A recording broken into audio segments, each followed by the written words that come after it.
Сега, непосредно пред парламентарните избори, е време за единство и за искрена посветеност на борбата за демократизација на земјата.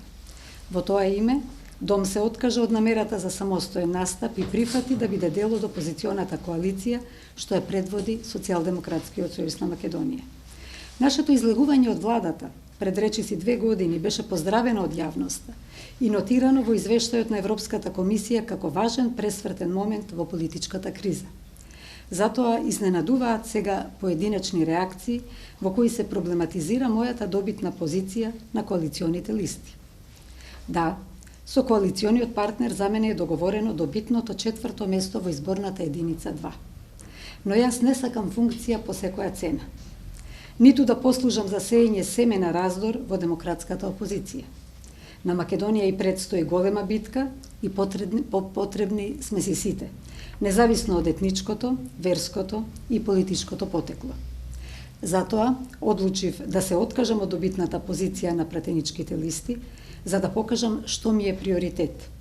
Уште денес ќе му го предложам ова на извршниот одбор, а потоа и на Централниот одбор на Дом, да ја прифати мојата одлука и моето образложение. За ова ќе го известиме секако и Социјалдемократскиот сојуз на Македонија како коалиционен партнер.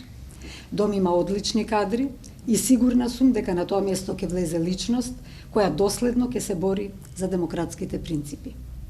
Јас секако ќе се борам со подеднаква страст од друга позиција, која сега се смета за недобитна, но од сите нас зависи крајниот исход.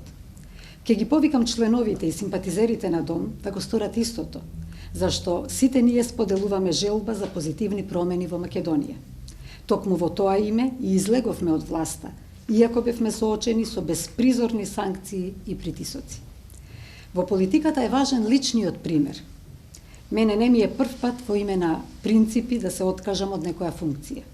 Се имам откажано од позициите заменик министер, подпредседател на собранието, од учество во актуелнава влада, а еве сега од сигурно пратеничко место. Никогаш не сум жалела за моите потези и сега нема да зажалам. Човек треба да ги следи своите принципи и да мисли пред се за општото добро.